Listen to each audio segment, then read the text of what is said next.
Hello and a warm welcome to Nationwide on the network service of the Nigerian Television Authority. I am Lami Ali. We begin with the Judiciary. The Court of Appeal Abuja has dismissed an appeal filed by Isa Ashiru of the People's Democratic Party challenging the victory of Governor Ubasani at the Kaduna State Governorship Election Petition Tribunal. Our correspondent reports that a cross-appeal filed by the governor against some sections of the tribunal's verdict also received the appellate court's attention. Details of the story will come to you subsequently. Now, 83 Nigerian students are off to Morocco for the federal government's scholarship. Minister of Education, Professor Tahir Mamman, performed the ceremony to bid farewell to the students. Abdullahi Musa Salija has the story. As one of the cardinal focus of the federal government, education at the bedrock for any development has been receiving attention for revitalization. Apart from empowering the tertiary education TED fund to turn around the tertiary institutions, other students on scholarship have been sent to different countries to pursue their studies in different disciplines with the hope that they will come back to the country to make positive impact. This underscores the commitment of the federal government to supporting the young ones achieve their life aspirations. You abide by the rules and conduct of the country and the rules in the university where you are going. The scholarship is a bilateral. They are going to be sponsored by the government of Nigeria and that of the government of Morocco. Last week, 179 have left for Russia on bilateral education scholarship, while only a few days ago, 2,000 candidates scaled through online application and attended an interview for another Commonwealth scholarship opportunity. Abdullahi Musa Suleja, NTA News. Now, Nigeria must take advantage of the growing relevance of information and communication technology in national developments by adopting relevant policies and guidelines to ensure the availability of credible, reliable, relevant and secure data in various aspects of the economy. This is coming from Ministry of Education as the Stakeholders Engagement and Sensitization Program on the establishment of the National Education Repository and Data Bank System and the national policy for its implementation. The ministry posited that establishment of a National Education Repository and Data Bank System is a demonstration of the country's efforts to effectively cascade the benefits of digital economy to the sector by creating a centralized education content that would be warehoused and preserved in line with best global practices. Through the net, Nigeria will have organic control of its stack of knowledge in its strategic national interest and for the purposes of economic development, national security, national prestige, and for the benefit of today and future generations. This will provide security for a large body of academic and intellectual property rights. Documentation is key. If you don't document, you will not be able to innovate, and data is the new money.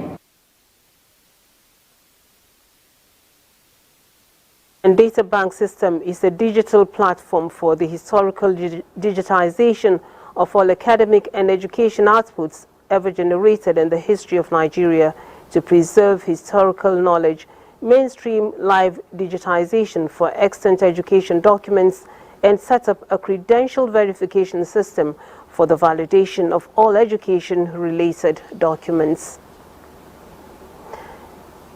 Admiralty University of Nigeria has convocated a total of 67 students. 27 of them bagged first-class degrees. The convocation ceremony is the second in the history of the now public university. Onyinye Joshua Ifanyi reports.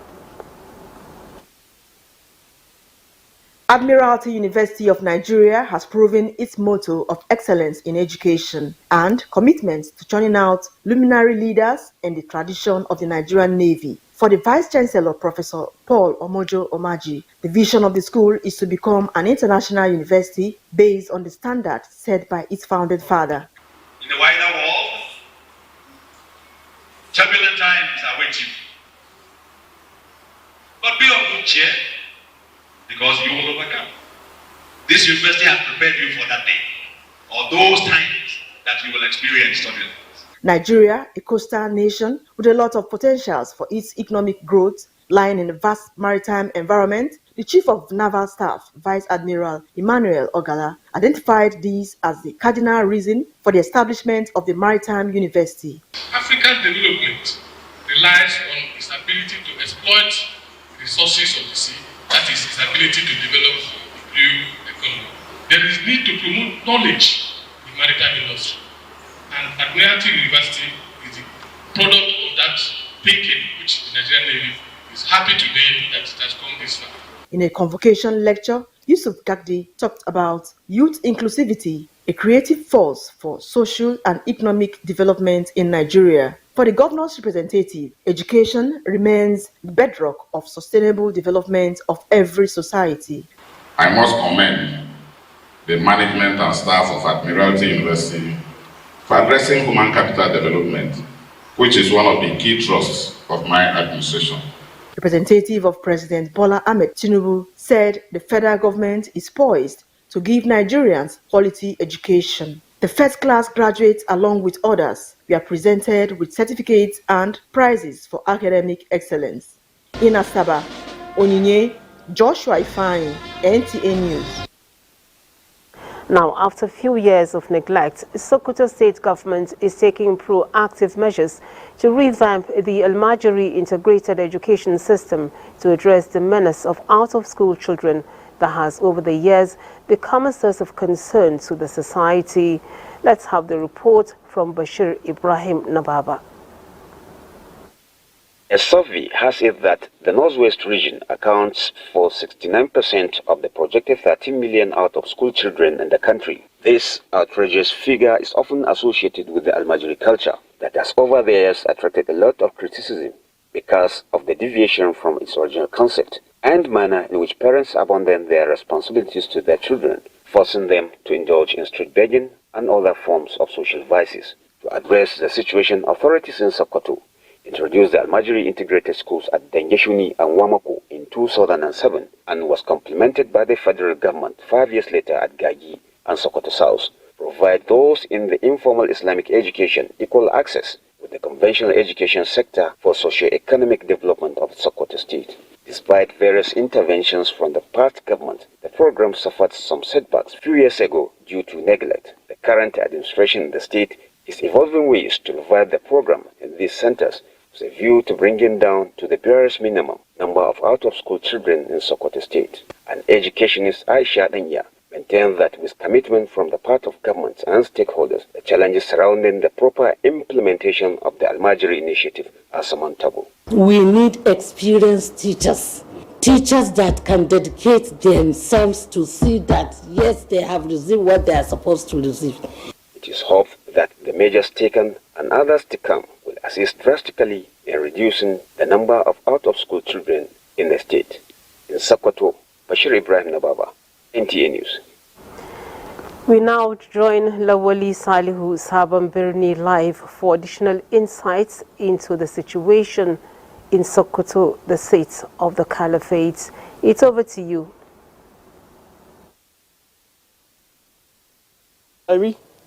Now, let me give a recap of the program. It's when it started here in Sokoto. Now, since the establishment of the Almajiri Integrated School at Dengeshuni in 2007, by then administration of former governor of Sokoto State, Senator Ali Umagataka Rawamoko. 5 years later, 10 more similar schools were established in the state by federal government at Gagi, Tambuwal, Treta, among others.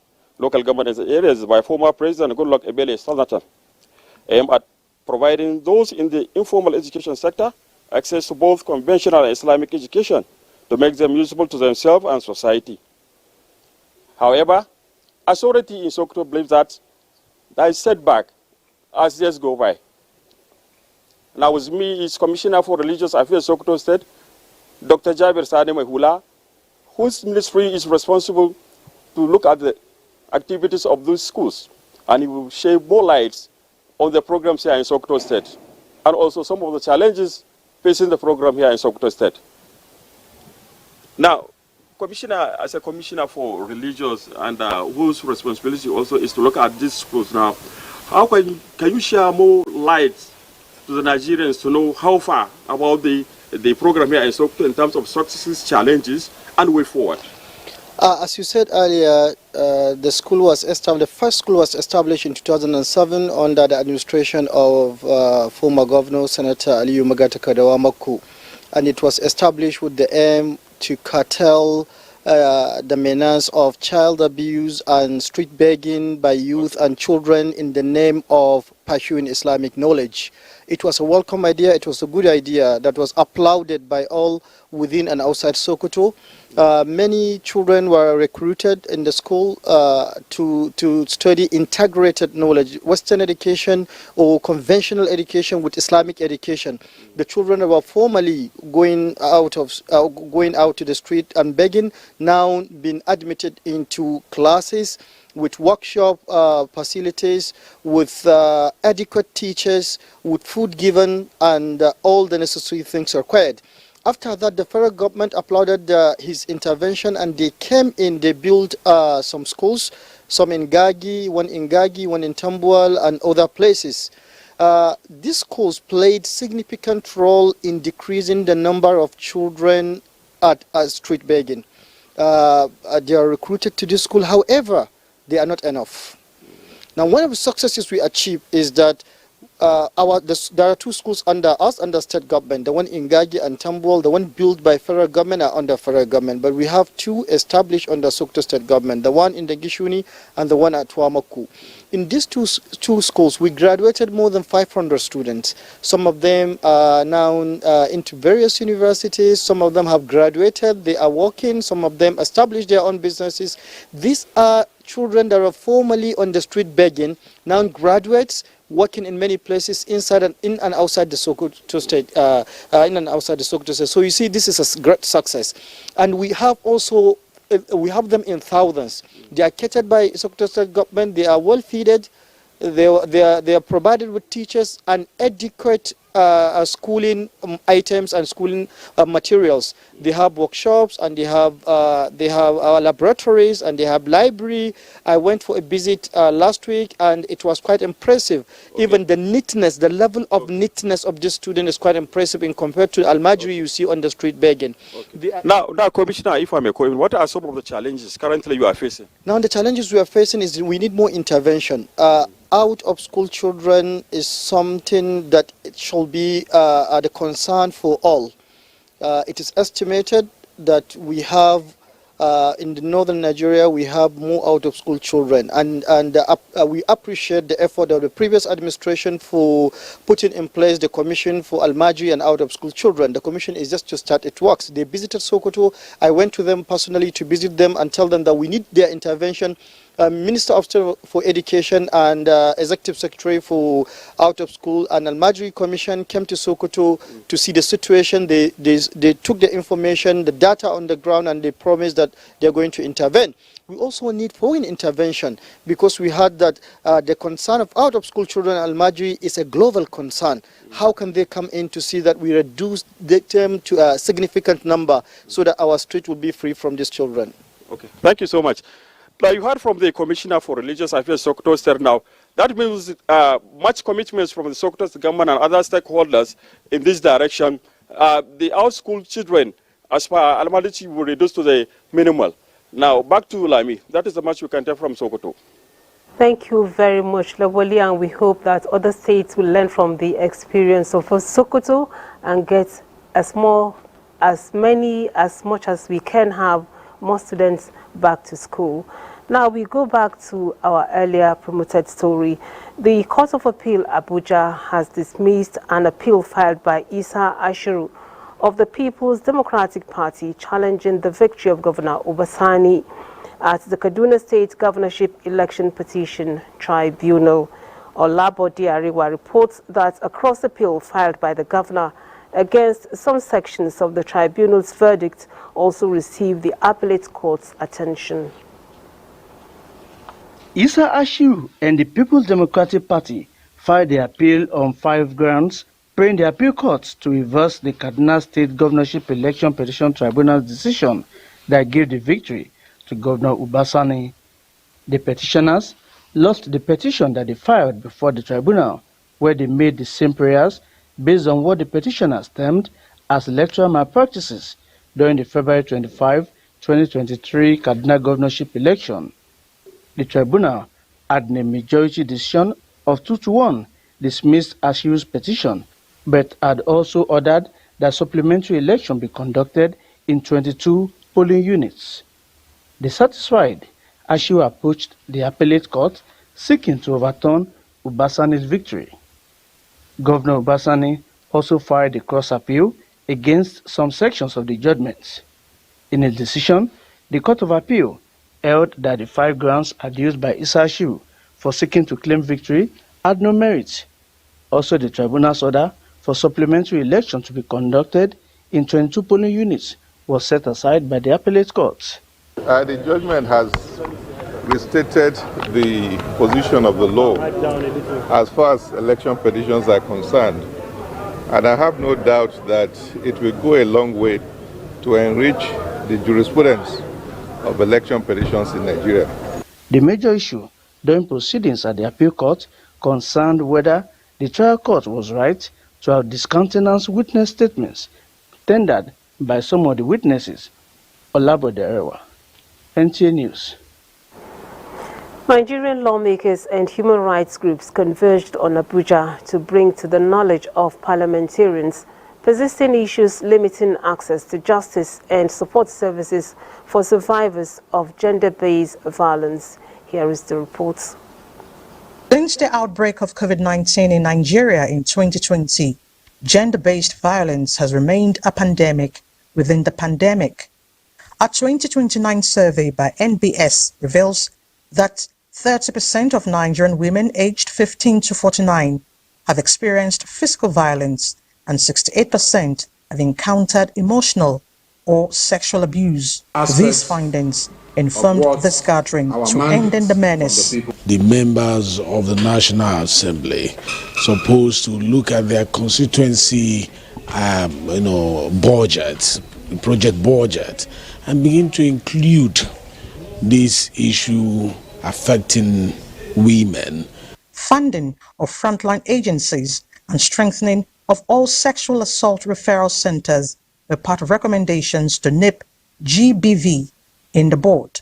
We also count on your support in addressing gaps in the VAP law through amendments. Parliament also has an important role in its oversight role in ensuring that all arms of government are prioritising this. Part of it may be to review our legislation, maybe on budgeting. It may be also on more robust oversight of the agencies that are charged with the responsibility of dealing with SGBV issues. 28,000 GBV cases have been reported since 2020 till date. In Abuja, Elizabeth Omori, NTA News. Time now to take some messages. Do stay tuned as we will be back with more stories.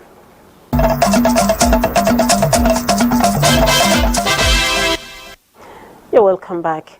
Nigerian Television Authority, NTA, says it will continue to use its platforms for promoting peaceful coexistence and unity of the country, as well as support genuine efforts geared towards alleviating challenges of the vulnerable in society. NTA's Director General Salihu Abdul Hamid Dembus gave the assurance when he hosted support groups in his office. Tokwe Alabi reports. These are members of the One Ummah a consortium of organizations striving to improve the quality of life of individuals, and foremost is a decade-old scholarship program for the less privileged targeted at orphans and vulnerable children, especially those affected by the Boko Haram crisis, with financial, material and psychosocial support. Their mission is to commend NTA for its support and to seek for more collaboration as it is gradually meeting the target of supporting 1,000 pupils. That program is one that is very dear to our hearts because some of the children have actually been orphaned, and for a lot of them to give them the semblance of a normal life, we started up this project in year 2015. Try to also solicit for support from the privileged ones so that they can assist the less privileged ones in the society. The management of NTA also received in audience a delegation of the West African Youth Mission. The group is in NTA to intimate the DG on the forthcoming 5th World Youth Peace, Security and Economic Development Summit, scheduled to take place on the 8th day of December 2023 in Abuja. By so doing, Your Excellency, you would be contributing to strengthening our capabilities in the resolve to uplift millions of youths and women out of poverty. We have a number of programs that we believe that WEPEM should use as a platform, to promote the ideals, of this mission. NTA's vision is to be a world-class television network. In Abuja, Tokbe Alabi, NTA News. Now, the Young Women Initiative for Peace and Productivity has held its first summit with a message to Nigerians on the need to promote peace for national development. Deborah Balagbubu has details. Women are said to have two major skills of multitasking, with the traditional and natural roles as productive agents. As nation builders, organizers say, encouraging young women to be resourceful has become more urgent. The event is designed to reposition women and youths mentally for peace, building and economic growth in Nigeria. We are going to create a forum or an avenue for them to do one or two skills, like in terms of fashion or in terms of catering. Speakers at the summit believe that achieving an economy that will foster peace must provide more education and skills acquisition, create awareness to ensure a peaceful supporting community-led initiatives, and conflict resolution. Inclusion of women in all aspects of national and public life is going to optimize and enhance our development as a nation. We use the NTA platform to pass your message of peace along. We will showcase your activities at the national and local level.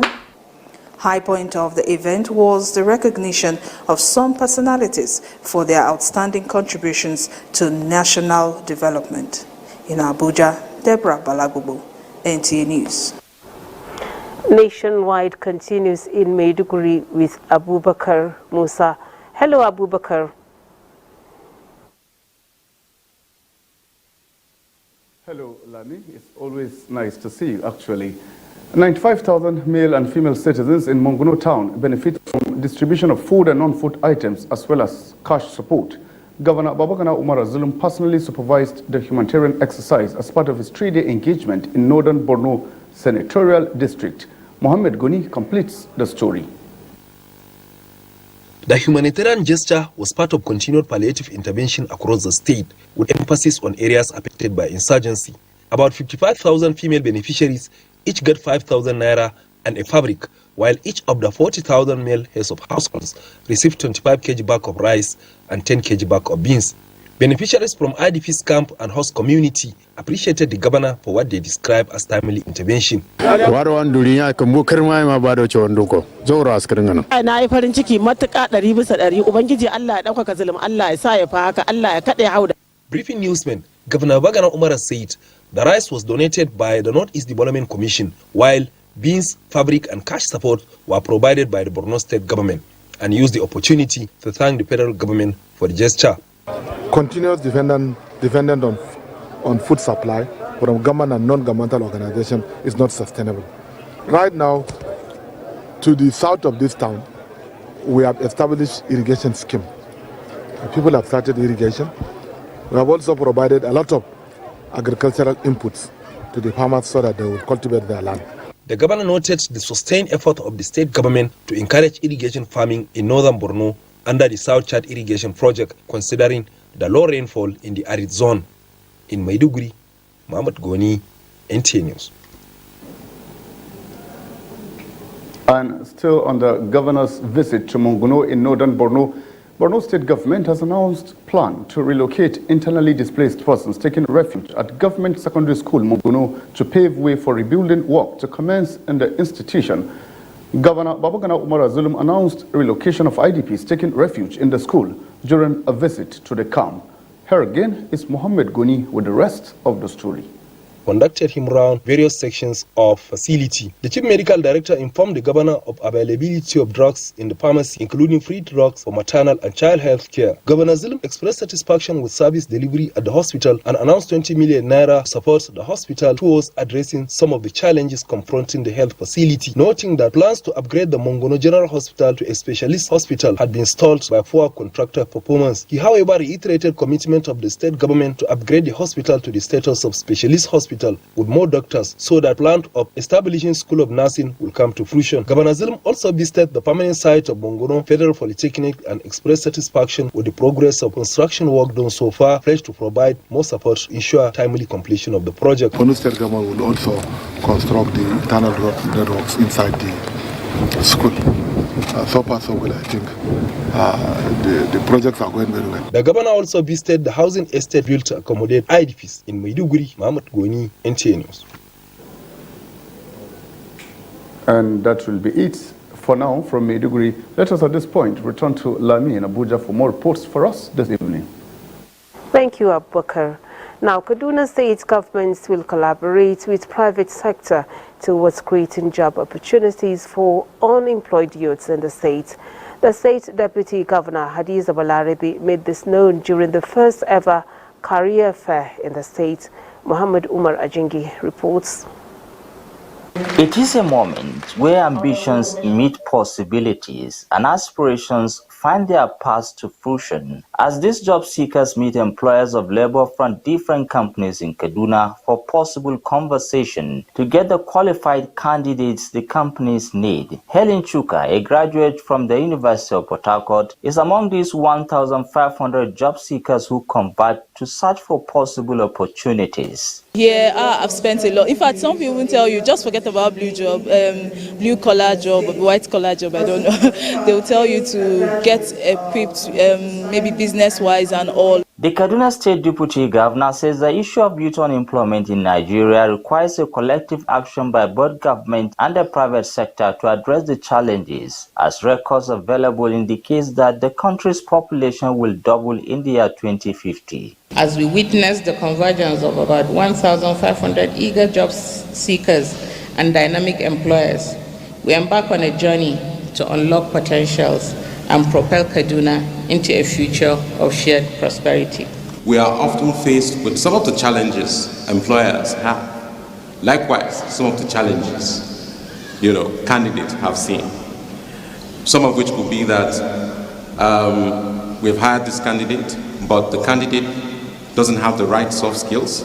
We're here trying to provide jobs to people, and lots of people are going to job providers. If you think this career fair, which is the first of its kind in Kaduna State, organized by Jaberman Company, is a platform where connections are forged to provide these job seekers and captains of industry the opportunity to connect. In Kaduna, I am Muhammad Umar Ajingi, NTA News. Now, reports reaching us indicate that 139 kidnapped victims have been rescued within the last 7 days. Defense correspondent Ismail Musa reports that troops of the Nigerian Armed Forces liberated the victims in ongoing operations across the country. It is time for update on ongoing armed forces operations across the country.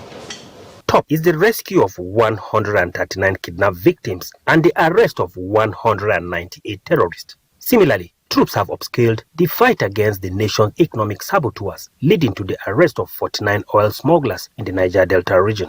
Our war objective is to destroy these groups, decapitate them, and erode their ability to wage terror against our citizens. The defense headquarters enjoined Nigerians to support the renewed fight against criminality with the provision of intelligence reports to enhance proactive operations.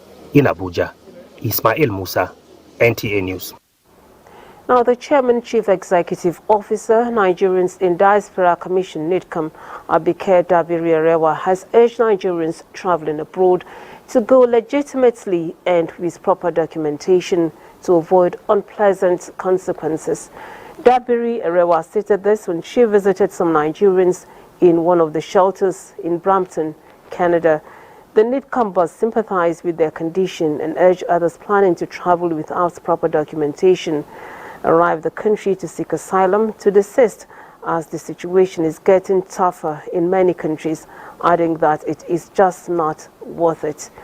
Pastor Vivian Eruka, who runs the Bethel Food Bank and works with those in shelters, informed that the mayor of Brampton promised to make 800 more beds available in the shelter. Mr. Wale Rabiu, owner of Maslock Bakery, donated hundreds of loaves of agege bread to the shelter inmates, while Mr. Bayo Adedusu, a Nigerian living in Canada and an immigration consultant, also gave some words of counseling, adding that they should not talk ill about their home country, Nigeria, to avoid future repercussions. Time now to go for another break. Do stay tuned for more stories.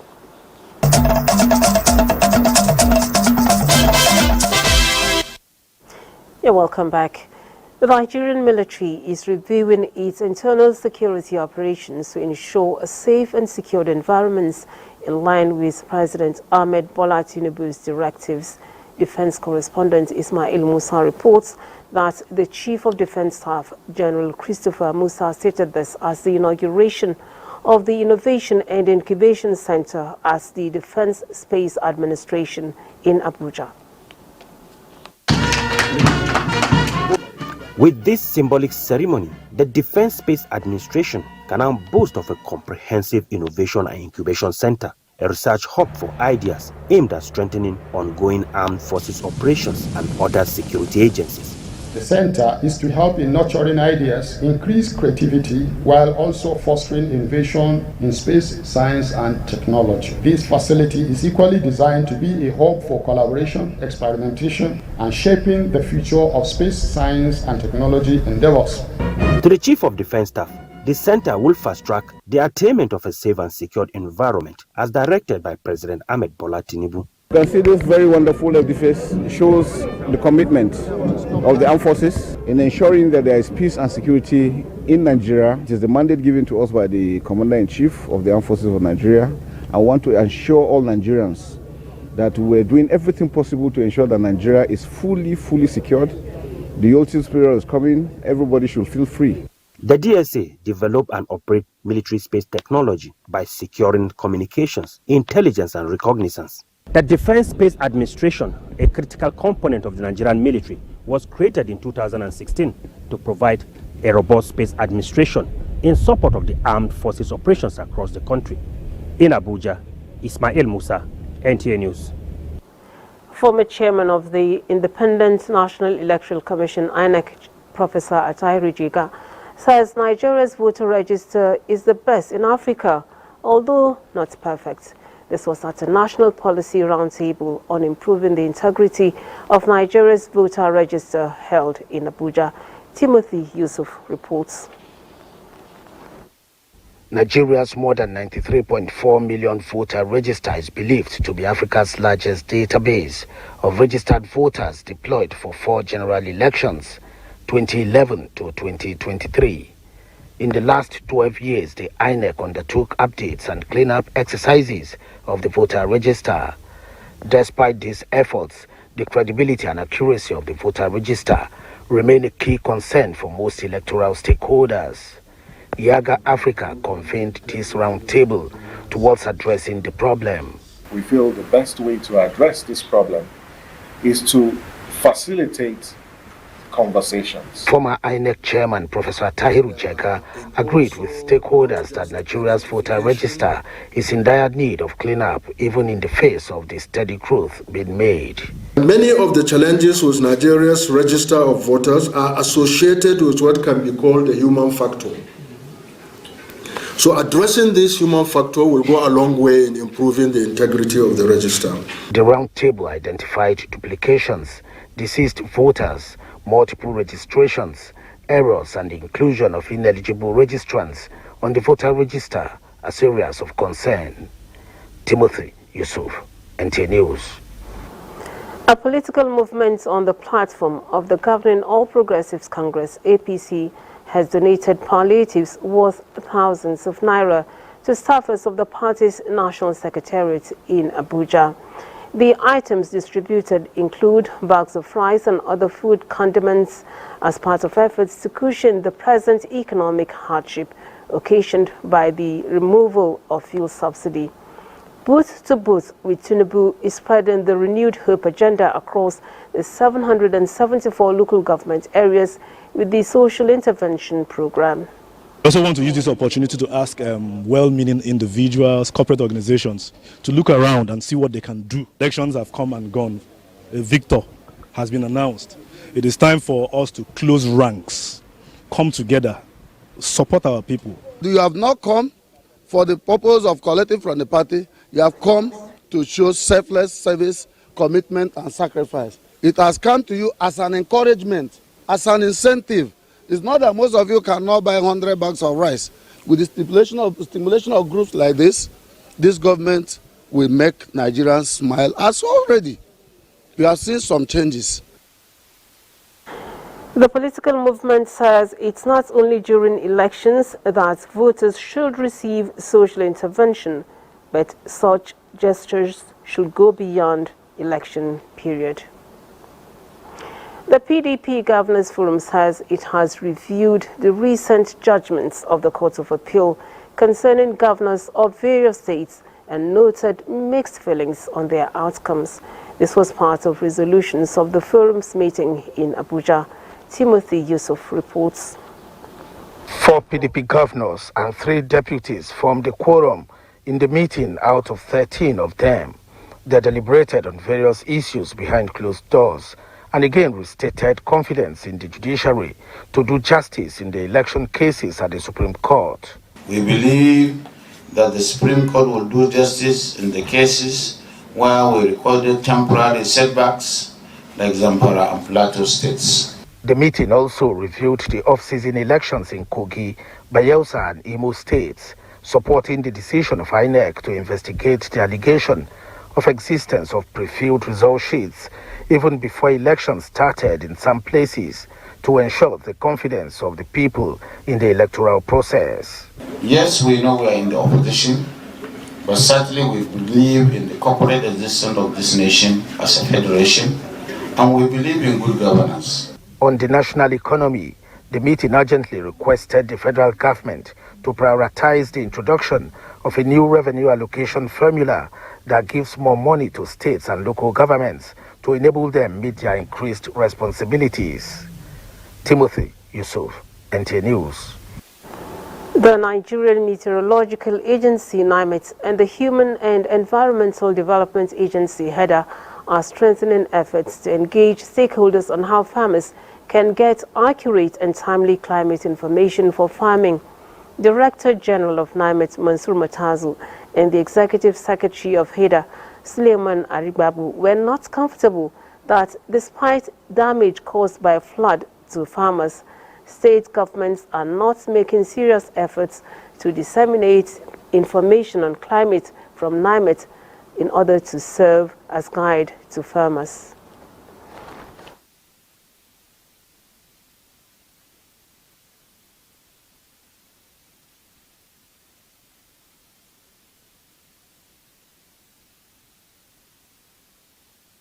There are many issues, of course, bedeviling agricultural production in Nigeria, but a major one that usually don't get the required attention is a lack of access to climate information services. We know, of course, that our partner on this project, the Nigerian Meteorological Agency, produces seasonal climate predictions. They also have their regular forecast, 10 days forecast, 7 days, 3 days forecast. But this is not getting to the farmers. That there are local evidence of climate change, so we have to leverage on partnership to be able to work as we are doing with HEDA organization and other NGOs and relevant ministries, departments and agencies to come up with localized adaptation and mitigative measures that Nigerians will adopt in providing profound climate-smart agricultural advisories and services. The two agencies appeal to stakeholders in flood mitigation to always guide the farmers with the right information and crops needed at all seasons, because this will contribute to the federal government's food security initiative. The need to regulate environmental issues in ECOWAS member countries, especially plastic waste, dominated discussions as the Joint Committee on Environment, Agriculture and Water Resources of the ECOWAS Parliament, Muhammad Rabiu Ali, reports that the second ordinary session of the 5th legislature holding in Abuja agrees for member countries to harmonize a regulatory process in this direction. Statistics shows that 6.9 million tons of plastic waste were dumped by the 17 coastal countries of West Africa. Nigeria alone produces 4.7 million tons a year, with 20% of this waste produced within 30 kilometers of the coast that ends up in the ocean. The situation is having a direct impact on the ecosystem. This meeting by the Joint Committee seeks to regulate and harmonize production and management of plastic waste in ECOWAS member states. Laws must be made to work. My brother spoke about Rwanda. If you go to Rwanda, you don't need to be told that you cannot come with plastic. With the support of major projects we have with the USAID, which is supporting us for about $45 million. Developments in several advanced countries that we so-call today were heavily dependent on this dirty fuel called coal. They used it to develop their own economy. And when it is time for Africa to develop her economy, they come with a regulation to tell you it is dirty fuel. You don't have to use it. Members believe that establishing laws banning plastic bags, packaging and products will go a long way in ensuring environmentally friendly and control the production and marketing of plastic containers within the sub-region. In Abuja, Muhammad Rabiu Ali, NTA News. More than 120,000 health workers across the country will soon be trained on new trends in health care service. This is part of the federal government's strategic plan to improve healthcare service delivery in Nigeria. Minister of State for Health and Social Welfare, Dr. Tunji Alausa, disclosed this during a courtesy visit to the governor of Enugu State, Peter Mba. Chika Ugu has the report. One of the problems most families in Nigeria have had to contend with is the non-availability of quality health care. This has largely affected the nation's productive population, which has led to many Nigerians seeking health care services outside the country. The decision by the federal government to rejig the sector is a conscious effort to reverse the trend and improve the well-being of Nigerians, as well as reduce mortality rates. Right now, improving healthcare governance is holding ourselves accountable as physicians, holding our hospitals accountable. On his part, Governor Peter Mba said the state government has already taken steps to rejig the health sector by providing affordable and quality health care services in the state. I'm glad that the federal government is rising to the occasion and they are taking steps to ensure that we produce more medical professionals. The state and federal governments are calling on organized private sectors to support government policies aimed at repositioning the sector and reducing migration of health workers to other countries. In Enugu, Chika Ugu, NTA News. And Nigeria's Minister for Humanitarian Affairs and Poverty Alleviation, Betaidu, has laid the foundation stone for the construction of 40 units of modern toilets for Alheri Leprosy Colony in Ngoji Kwali area, Council of the Federal Capital Territory, Abuja. Gufan Shaji Gwanyi reports. The community of persons with disabilities seem to be enjoying a lot of fulfilled promises from the Renewed Hope Agenda initiative, with the latest being the renovation and ground laying ceremony of 40 units of modern toilets for Alheri Leprosy Colony in Kwali, Abuja. The commitment of the President to show to the global world that he is a friend of persons with disabilities is truly gaining ground. His Excellency Senator Bola Ahmed Tinubu has just recently signed the African Protocol on Disability. We are now preparing to carry this document to Addis Ababa. Anything that will reduce poverty index in Nigeria is what the President Bola Tinubu has signed for, and that is the implementation the Honorable Minister is doing across the country. The project is expected to be completed in 2 months. We'll endeavor to deliver the project on time and according to the standard that has been specified. However, we also want to take this to every state in Nigeria.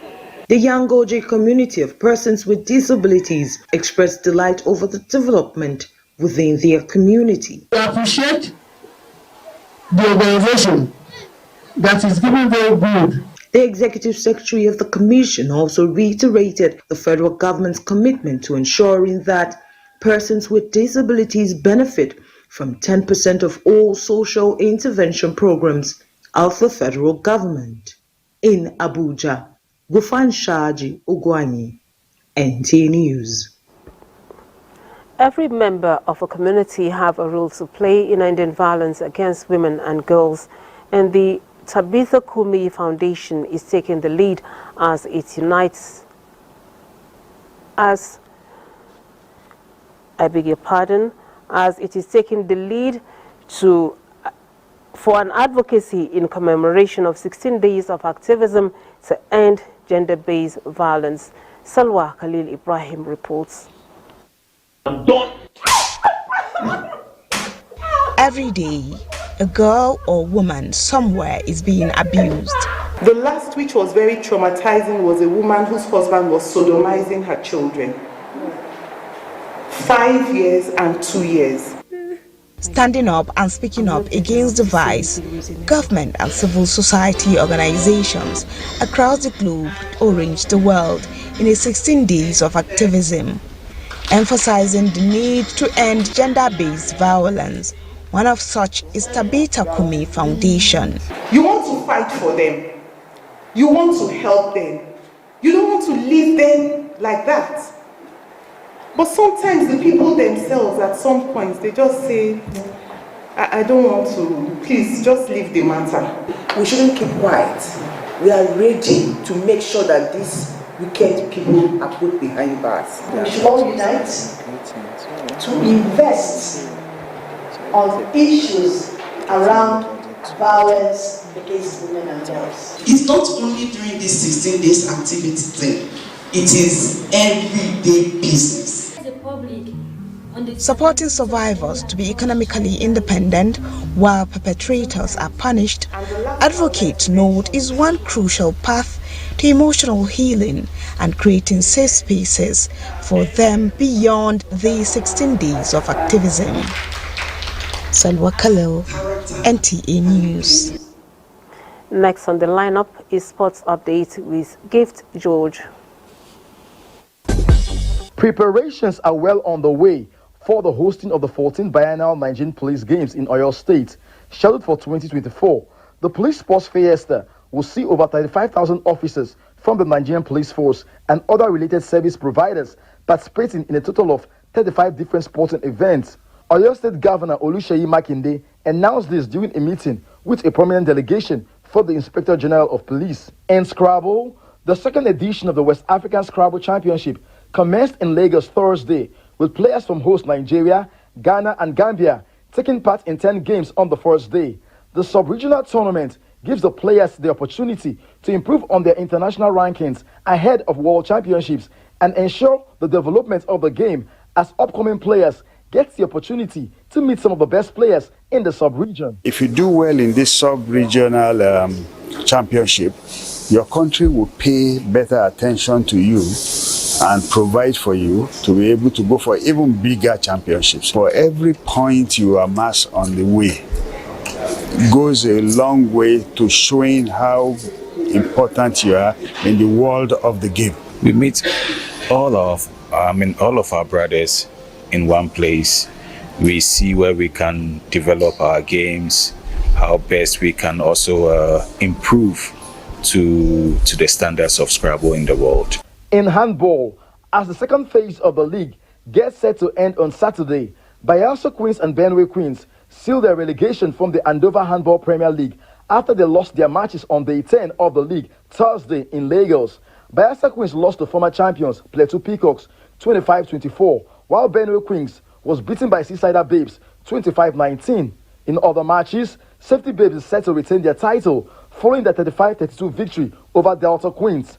In the men's category, a resurgent Bendel Dynamos, though sitting at the bottom of the table, defeated Confluence Stars 32-25, while Correction Boys got a win over Seasider Boys 21-20. With Sports Update, Gifts George, NTA News. And that's nationwide for today. Thanks for your time. I'm Lami Ali. Have a good weekend.